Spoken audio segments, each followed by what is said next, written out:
statistik ya. Selain pengolahan data, apalagi? Pengumpulan data. Interpretasi hasil data. Kenapa? Interpretasi hasil data. Interpretasi hasil data. Kenapa? Menggolongkan data. Oke, kita cukupkan dulu. Dari 4 yang sudah disebutkan, ada satu kata kunci yang sering disebutkan. Apa? Betul, data. Sebenarnya data itu apa?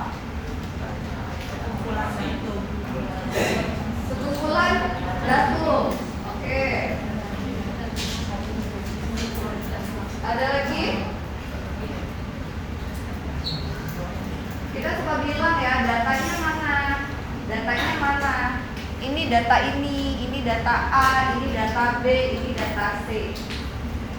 Nah, kita mendapatkan data berdasarkan hasil dari pengumpulan, pengolahan, analisis, dan lain sebagainya gitu ya, sampai data itu bisa dipublikasikan dan bisa dilihat atau diakses oleh semua orang.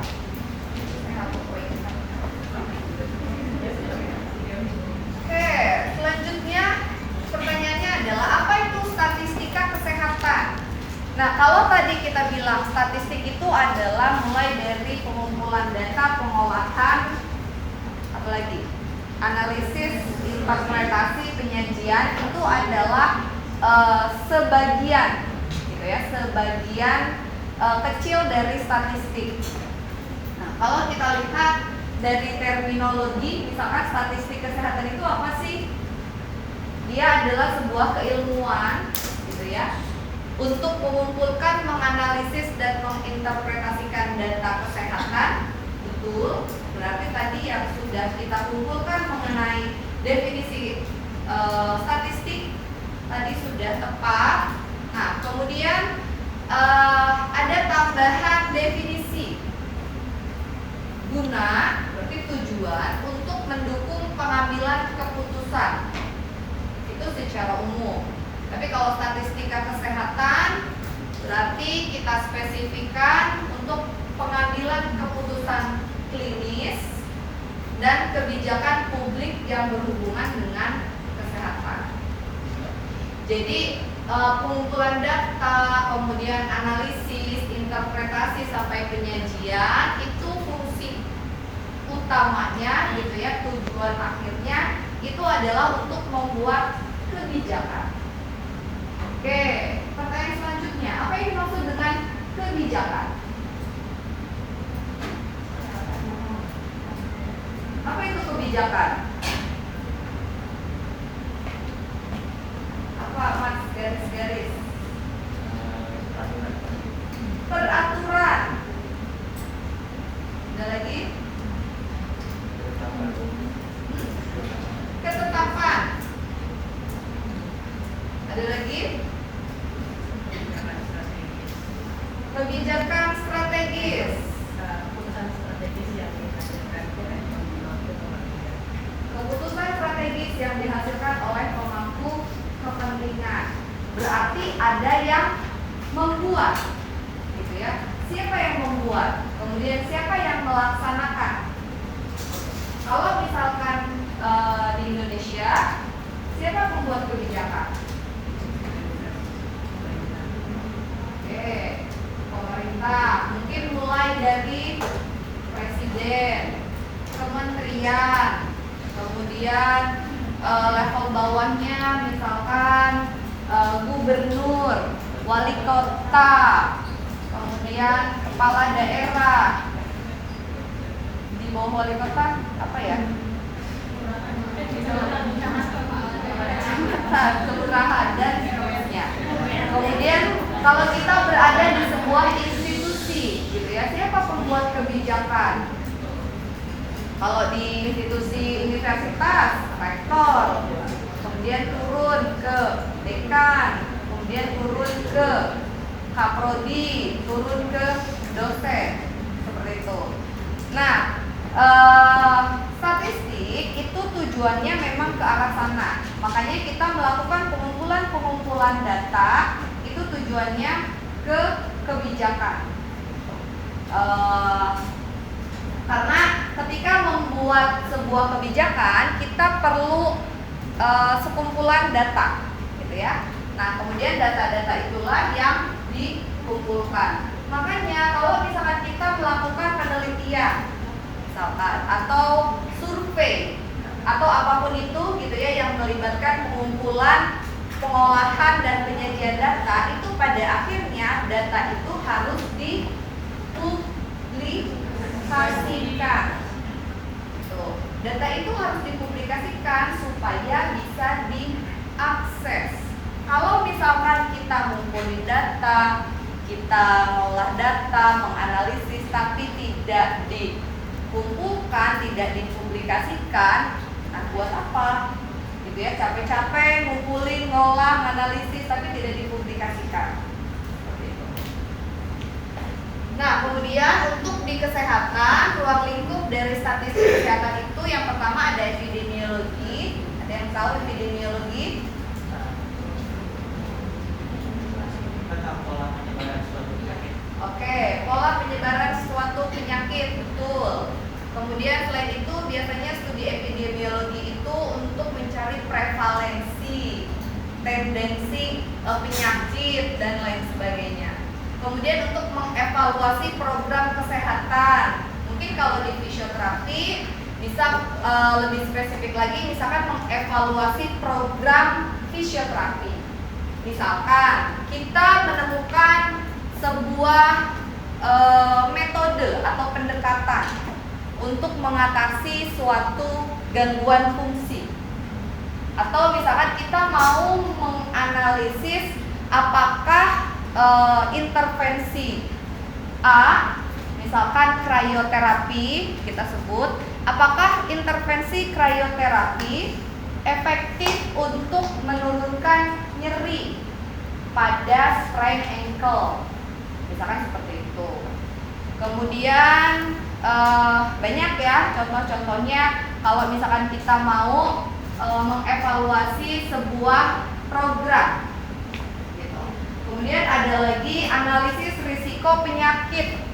Misalkan kita mau menganalisis risiko terjadinya penyakit jantung koroner kayak gitu pada populasi usia produktif. Nah, nanti kita kumpulin data, kemudian pada akhirnya nanti kita mau melihat apa aja sih faktor risiko untuk terjadinya penyakit jantung koroner. Itu bisa dianalisis gitu ya. Kemudian manajemen data fasilitas kesehatan. Nah, kalau ini hubungannya dengan sistem gitu. Misalkan di sebuah vaskes atau fasilitas kesehatan, di puskesmas contoh dengan di klinik, mereka punya alur untuk pasien bisa mendapatkan layanan kesehatan gitu ya, mulai dari pendaftaran, kemudian kemana dan seterusnya sampai pasien selesai pulang gitu ya. Itu adalah sebuah alur layanan kesehatan. Nah, kemudian kalau hubungannya dengan manajemen data vaskes, itu apakah misalkan alur yang sudah ada itu efektif, ataukah alur yang sudah ada itu efisien, ataukah misalkan ternyata di dalam alur tersebut bisa menimbulkan adverse event. Misalkan adverse event itu adalah suatu kejadian yang tidak diinginkan yang biasanya terjadi di proses layanan kesehatan seperti itu. Jadi untuk lebih ke sistem manajemennya. Nah, kemudian selanjutnya adalah fungsi dari statistik itu sendiri. Sebetulnya dari definisi yang sudah kita paparkan gitu ya, kita bisa narik sebenarnya fungsinya itu apa. Tapi coba kita lihat lebih sistematis bahwa fungsi statistik itu pertama untuk data dalam bentuk yang lebih mudah dimengerti. Kemudian yang kedua, untuk menyederhanakan data yang kompleks. Kemudian statistik dapat digunakan untuk melakukan sebuah perbandingan. Kemudian untuk memperluas pengalaman, memberikan pertimbangan dalam perumusan kebijakan, dan untuk melakukan pengukuran pada fenomena yang besar dan luas. Nah, kalau misalkan tadi yang pertimbangan kebijakan sudah, kemudian memperluas pengalaman, itu lebih ke kompetensi. Kemudian untuk melakukan perbandingan, ini kita bisa melakukan sebuah analisis untuk membandingkan efektivitas dua metode misalkan, atau dua intervensi yang berbeda. Nah, kemudian yang paling penting adalah yang dua di atas, dia untuk menyajikan informasi yang lebih mudah dimengerti. Kemudian untuk menyederhanakan data yang kompleks. Apa kira-kira maksudnya? Ada yang mau berpendapat? Apa sih yang dimaksud dari dua poin ini?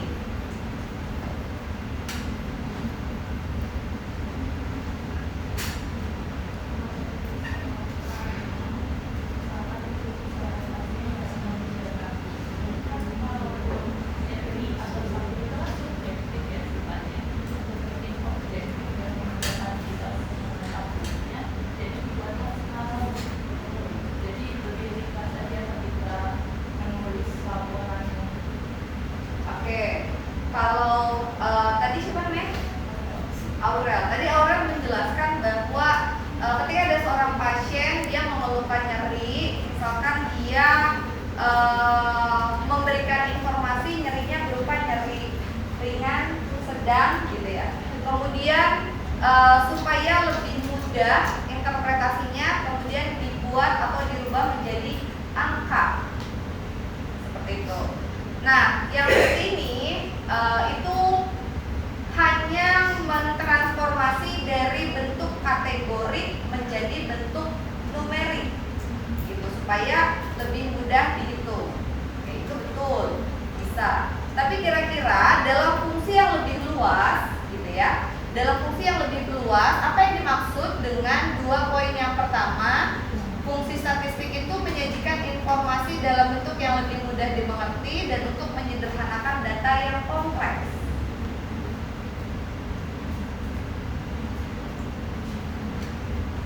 Ada?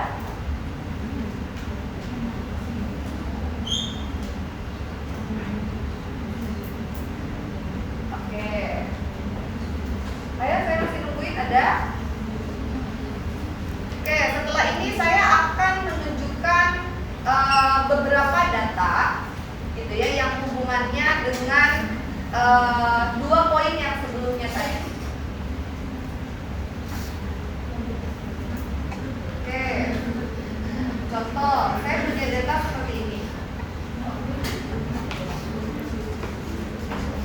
Oke, ini namanya saya hapus. Di sini ada data usia, ada data tinggi badan, ada data berat badan, kemudian ada data IMT, ada data durasi duduk, ada data keterangan merokok dan jenis kelamin. Apa yang bisa kalian simpulkan setelah melihat data ini? Kenapa? Ribet. Oke. Jadi sedikit sekali informasi yang bisa kita dapatkan ketika kita melihat data ini, betul? Ribet lihatnya, pusing. Apa sih kesimpulannya? Nggak tahu. Apa yang mau dicari? Nggak tahu. Oke. Coba saya tunjukkan seperti ini. Ini tidak ada hubungannya dengan data yang sebelah ya.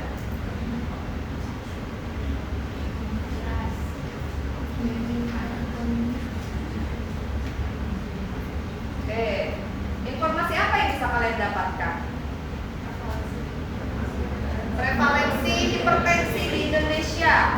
Oh, ternyata dari tahun ke tahun 2023, prevalensi atau kejadian hipertensi di Indonesia menurun. Awalnya berapa persen? 8,4%. Di SKI 2023 Survei Kesehatan Indonesia angkanya 8%. Kebayang nggak sebelum menjadi ini seperti apa data mulanya? Kira-kira ada data apa saja ketika infografis ini belum muncul? Oke, yang pertama ada data Riskesdas tahun 2018, ada data SKI tahun 2023. Bentuk mulanya biasanya bentuknya tabel. Nah, berarti ada apa di dalam tabel itu? Kalau prevalensi berarti kejadian. Ini kejadiannya di mana? Di Indonesia. Seluruh Indonesia itu disurvei, diambil datanya. Pusing nggak kalau ngambil seluruh Indonesia? Pusing. Gimana biar nggak pusing? Kalau survei kesehatan Indonesia apakah pakai sampel? Oke, kita bentuk dengan apa ya? Kita kelompok-kelompokkan. Misalkan Indonesia terbagi ke dalam berapa provinsi? 38 yang Bir. 38. Oke. Indonesia terbagi ke dalam 38 provinsi. Di masing-masing provinsi terbagi ke dalam berapa? Misalkan berapa di bawah provinsi, kota atau kabupaten. Di bawah kota atau kabupaten?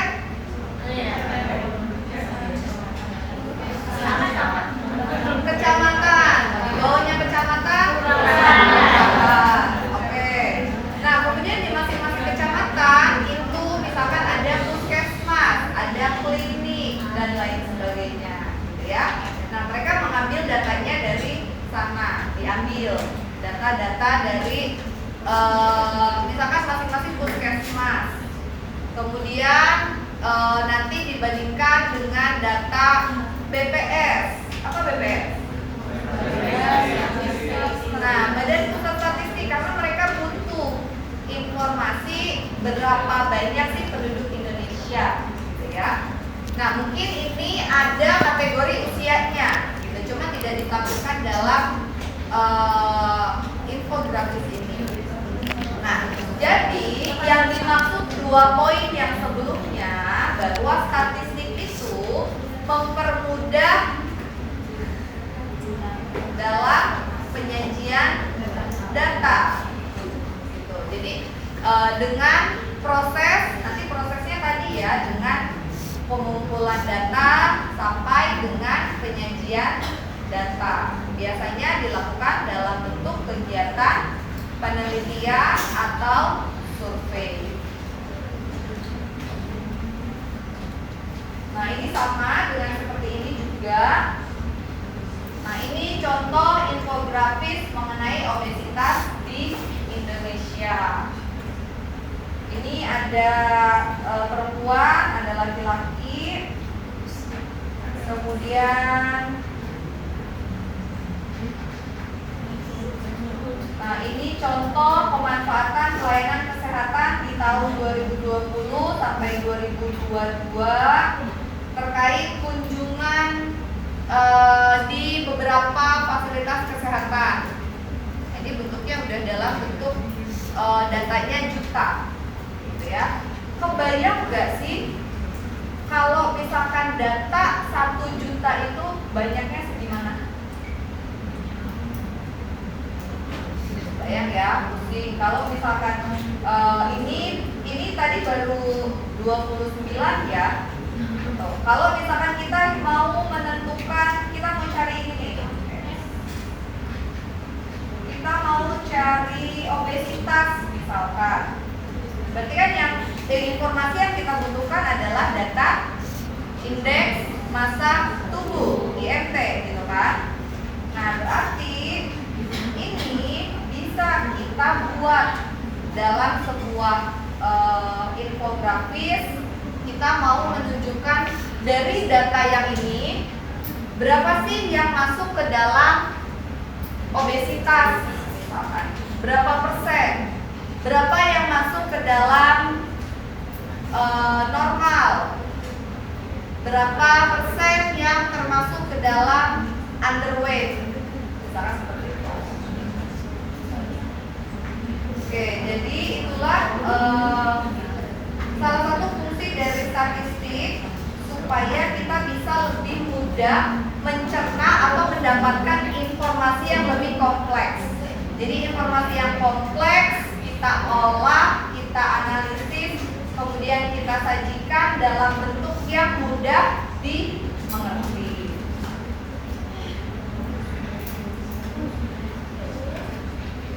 Oke, ini adalah aplikatif dalam kesehatan masyarakat, terutama yang pertama untuk surveillance penyakit. Ini tadi sama sebetulnya dengan ruang lingkup gitu ya.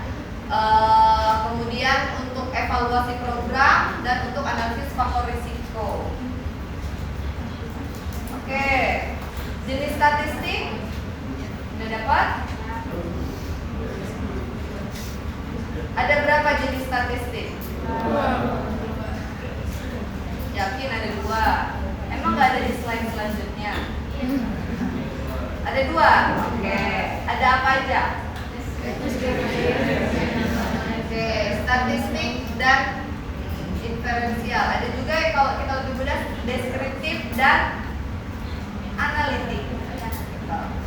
Oke, kalau misalkan tadi yang kita lihat yang infografis obesitas, kira-kira masuknya ke yang mana? Deskriptif atau analitik?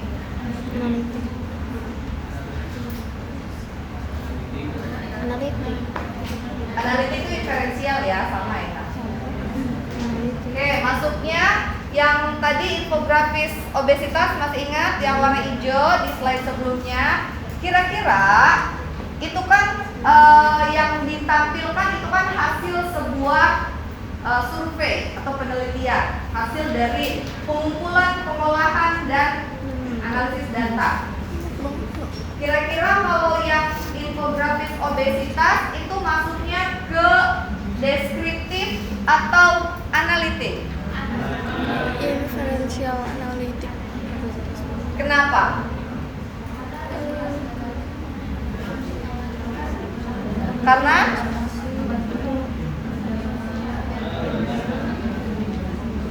kenapa masuknya ke analitik?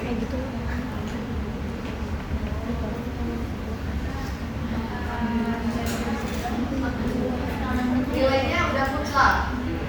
Oke, ada lagi? Sebelah sini apa? Masuknya kemana? Masuknya ke deskriptif.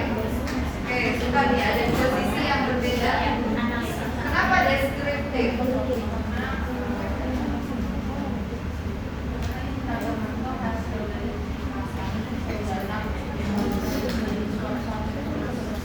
Oke, karena yang ditampilkan menurut buku sebelah kiri itu adalah sebuah informasi gitu ya yang ditampilkan dalam bentuk infografis, hanya memindahkan saja. Oke, coba kita lihat definisinya. Statistik deskriptif itu digunakan untuk mendeskripsikan atau menggambarkan sebaran data penelitian. Apabila merujuk pada kata deskriptif, berarti statistik yang digunakan untuk menganalisis sebaran atau distribusi frekuensi suatu data tanpa melakukan analisis lebih lanjut. Namun, statistik deskriptif tidak digunakan untuk membuat kesimpulan yang lebih luas. Seperti itu. Oke, kalau yang analitik, kita lihat dulu yang bawahnya ya. Analitik atau inferensial, dia adalah statistik yang digunakan untuk menganalisis data penelitian. Hasil analisis data dengan menggunakan statistik ini dapat digeneralisasikan pada populasi di mana data atau penelitian dilakukan. Masih bingung?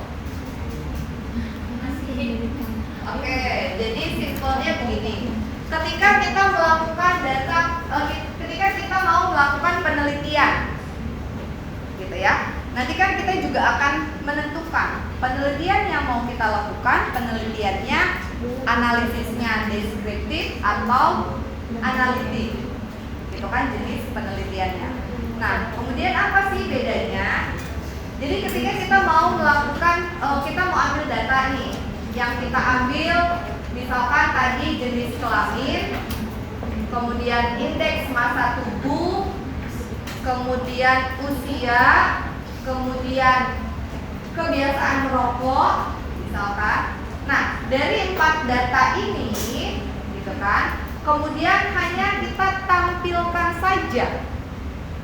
Oh, di data penelitian yang saya ambil populasi ya, sampelnya misalkan 1000. 40% respondennya itu adalah wanita, 60% adalah pria. Kemudian yang kedua, ini tadi apa, jenis kelamin, usia. Oke, ternyata yang diambil misalkan berdasarkan kelompok usia produktif. Kemudian indeks massa tubuh. Oke, kemudian kita mau tampilkan dari responden 1000 itu, ya, 25% responden memiliki IMT lebih dari 25 atau obesitas. Tadi berapa? 20 ya? Kemudian 60% responden memiliki indeks massa tubuh normal. 60, 20 lagi. 20% memiliki indeks massa tubuh overweight. Kemudian apa lagi tadi? 41 lagi. Oke, 2% dari responden memiliki kebiasaan merokok. Sisanya tidak.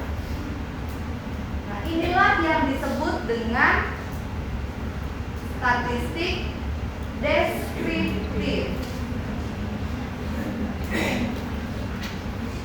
Oke, jadi dia hanya menampilkan, hanya mendeskripsikan saja, gitu ya. Nah, kemudian kalau yang analitik seperti apa? Misalkan saya ngambil data pertama, yang tadi boleh. Oke.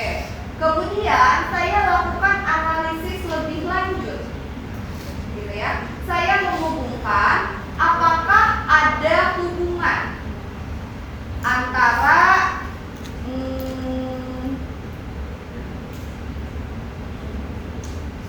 usia. Ini contoh aja ya. Misalkan apakah ada hubungan antara kebiasaan merokok dengan indeks massa tubuh. Misalkan seperti itu ya.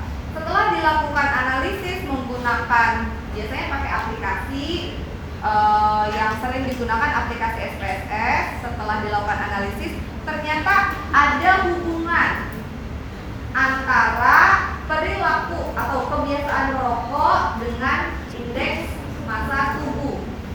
Orang yang memiliki obesitas, ya, cenderung orang yang berperilaku merokok cenderung memiliki IMT yang tinggi, misalkan seperti itu. Walaupun pada kenyataannya nggak ada hubungan mungkin ya, tapi mungkin yang lebih realistis adalah kita mau melihat faktor risiko, misalkan berarti harus ada data lain yang kita kumpulkan, misalkan terkait hipertensi, gitu ya, sama indeks massa tubuh. Gitu. Misalkan kita mau menghubungkan antara obesitas dengan hipertensi. Kita punya hipotesis nih, orang yang punya obesitas dia memiliki hipertensi. Kemudian kita lakukan analisis, kemudian nanti keluar hasilnya. Ternyata kesimpulannya adalah ada hubungan antara indeks massa tubuh yang tinggi dengan hipertensi itu tekanan darah tinggi. Jadi kita bisa mengeneralisasi. Kalau misalkan deskriptif itu dia tidak bisa membuat kesimpulan atau dia nggak bisa mengeneralisasi. Tapi kalau yang analitik itu bisa. Misalkan hasil penelitian kita menunjukkan bahwa ada hubungan nih antara obesitas dengan hipertensi. Berarti kita bisa menarik kesimpulan kalau orangnya obes, berarti dia punya risiko untuk hipertensi. Seperti itu adalah kesimpulan yang kita ambil. Itu adalah generalisasi yang kita ambil, gitu ya, yang kita simpulkan.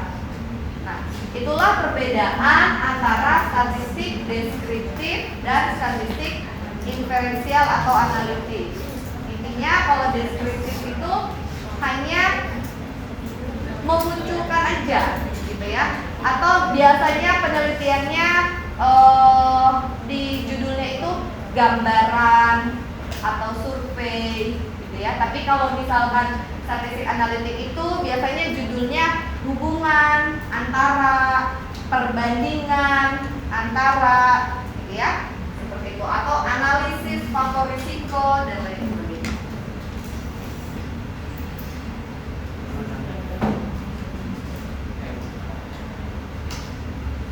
Baik, selanjutnya untuk analisis statistik yang analitik, statistik inferensial atau analitik itu dia dibedakan lagi menjadi dua. Ada statistik parametrik dan statistik non parametrik. Sebetulnya ini dua-duanya melakukan analisis terhadap data. Hanya saja dilakukan perbedaannya nanti adalah dengan uji statistiknya. Jadi ketika melakukan uji statistik menggunakan SPSS, nanti bisa kita lakukan uji statistik parametrik. Nanti kalau di parametrik itu ujinya ada apa saja, kemudian di non parametrik itu ujinya apa saja. Nah, untuk bisa menentukan apakah uji atau analisis yang mau kita lakukan itu parametrik dan non parametrik, yang perlu kita pahami adalah jenis data yang kita gunakan. Ya, jenis data ada berapa? Ada berapa? Dua. Ada yang bilang 2, ada yang bilang 4. Yang 2 dulu. Kualitatif dan kuantitatif. Kenapa? Kualitatif dan kuantitatif. Oke, data kualitatif dan data kuantitatif. Yang 4.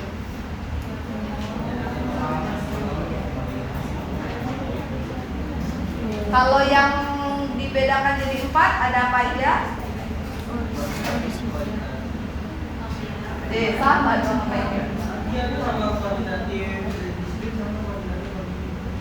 Gimana? Kuantitatif. Tidur aja. Edik. Gaya. Oke, Sekarang. kuantitatif, diskrit dan kontinu.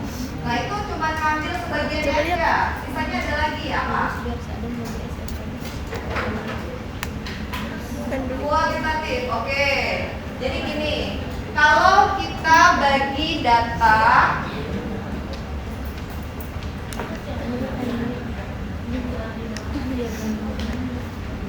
Nah, aku yang pingin.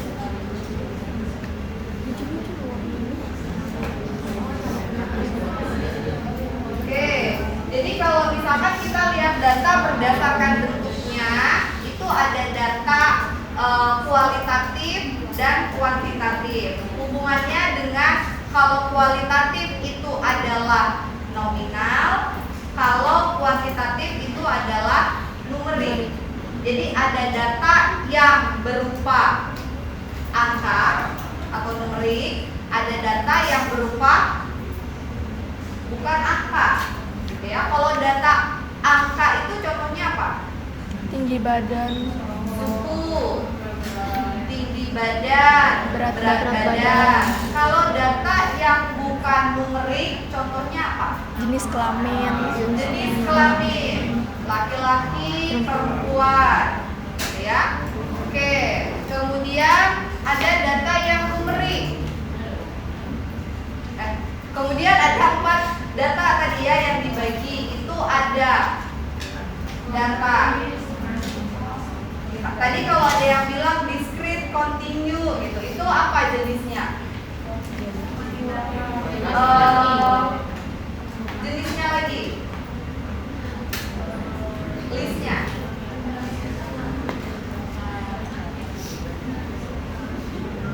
Oke, jadi kalau misalkan kita mau menentukan apakah dia itu parametrik atau non parametrik, kita harus tahu jenis dari skala datanya dulu. Oke, jadi ada data nominal, data ordinal, data interval, dan ordinal. Kalau yang dua ini ordinal lagi, rasio. Sorry, judulnya salah. Oke, jadi kalau misalkan dua data ini, dia itu datanya biasanya dalam bentuk numerik. Kalau datanya numerik, dia pakai analisis datanya parametrik atau non parametrik? Parametrik. Kalau misalkan datanya nominal dan ordinal, pakai uji statistiknya non parametrik. Nah, jadi kalau statistik parametrik itu untuk menganalisis data yang skalanya numerik dengan syarat distribusi atau sebaran data harus berdistribusi normal. Kemudian yang kedua, non parametrik itu menganalisis datanya berupa data kategori. Biasanya skala datanya nominal dan ordinal. Dan satu lagi, statistik non parametrik ini digunakan ketika distribusi datanya tidak normal. Apa sih distribusi data?